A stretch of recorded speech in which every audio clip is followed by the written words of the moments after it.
a long time ago in a galaxy far, far away, are the events of Star Wars Revenge of the Sith, the last adventure. Though that doesn't mean that this is the last episode.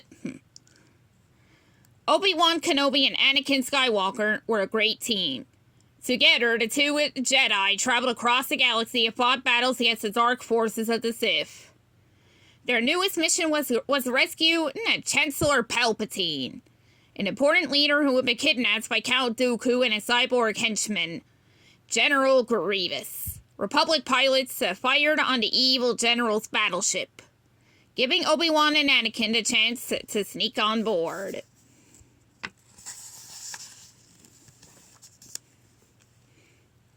The two friends fought their way to the heart of the general's ship and found the Chancellor in a large room all by himself. Or so the Jedi thought. Count Dooku, Palpatine said, looking behind Obi-Wan and Anakin. The friends turned around to see their nemesis, the Sith Lord Count Dooku, waiting for them. Get help. You're no match for him. Let's see, the Chancellor ordered the two Jedi. But Obi-Wan smiled. Chancellor Palpatine, Sith Lords are our specialty, he said.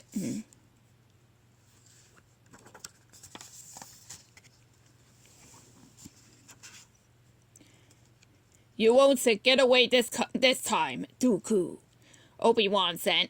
But the Count didn't say anything. He just drew his lightsaber. The two Jedi lunged to attack the Sith Lord.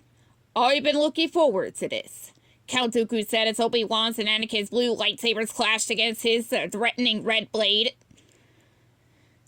My powers have doubled since the last time we met, Count, Anakin said, clenching his fists. Good. Twice the pride, double the fall, Count Dooku said. Anakin tried to surprise the Counts from behind, but Dooku was expecting a trick. Count Dooku kicked Anakin and knocked him to the ground. Anakin watched in shock as Dooku used the Force to choke Obi-Wan and throw the Jedi Master to the ground. As well, Obi-Wan didn't move. Anakin cried out in anger. He ran at the Counts and fought as they had never fought before. Dooku was no match for Anakin's fury. Using the Count's own lightsaber, the young Jedi soon defeated the evil Sith Lord. Anakin rushed to Obi-Wan, who was still unconscious on the floor. Leave him, the Free Chancellor said, or we'll never make it. But Anakin would never leave his friend behind. He picked up Obi-Wan and carried him across his back. As the ship rocked from an explosion, Anakin led the Chancellor to the elevators. It was time to finish the mission and escape General Grievous' ship before it was destroyed. Before too long, Obi-Wan was awake, and the two Jedi were almost at the hangar bay, where their faithful droid, R2-D2, was waiting to take them home. But General Grievous was one step ahead of the Jedi this time. He activated a ray shield around Anakin, Obi-Wan, and the Chancellor. They were trapped. Wait a minute. How did this happen? We're smarter than this, Obi-Wan said, thinking back to all the adventures he and Anakin had been on together. Well, maybe they had been trapped a few times. Apparently not, Anakin replied.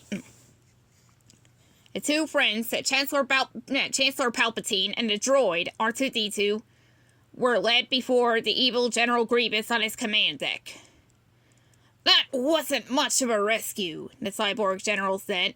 He took the Jedi's weapons from them. Your lightsabers will make a fine addition to my collection. But Obi-Wan only smiled. Not this time. At this time, you won't escape. R2! Anakin cried. The droid beeped. As sparks flew as the droid created just the distraction the Jedi needed to free themselves and get their lightsabers back.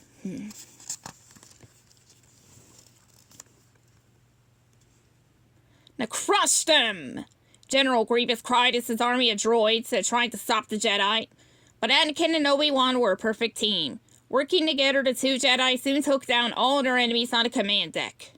All except for General Grievous.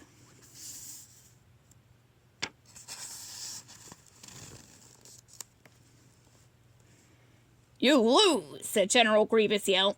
He threw his staff into the front window at the command deck. The window shattered, and Anakin and Obi-Wan rushed to grab onto something before they were sucked into space.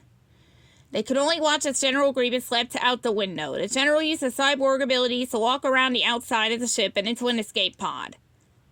By the time the force fields came on, he was long gone. Suddenly, there was a great explosion. The Chancellor almost fell over as Obi-Wan and Anakin looked at each other. They had taken too long. The ship was going to fall apart. Anakin looked at the control panel. All the escape pods had been launched. They were stuck. Can you fly a cruiser like this? Obi-Wan asked Anakin. Strap yourselves in, Anakin said as he took control of the ship. He didn't know if he could fly such a big ship, but he knew he had to try. Anakin knew he was going to have to land the ship on the planet's surface, but as it got closer and closer to the planet's atmosphere, it began to break apart. R2-D2 beeped an alarm as the entire ship split in two. We lost something, Anakin told Obi-Wan. Not to worry. We are still flying half a ship, Obi-Wan replied. Obi-Wan was right to trust his friend. The ship soon reached the planet's atmosphere, and Anakin maneuvered the broken vessel to hit the landing strip just right. With a crash, the ship hit the ground and slid to a stop. They were safe. Another happy landing, Obi-Wan said with a smile. And another happy ending.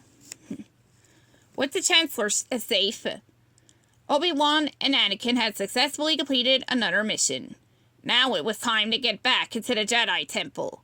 Obi-Wan was sure there was already another mission waiting for them, but he also knew that together, he and Anakin would be ready for anything. The end.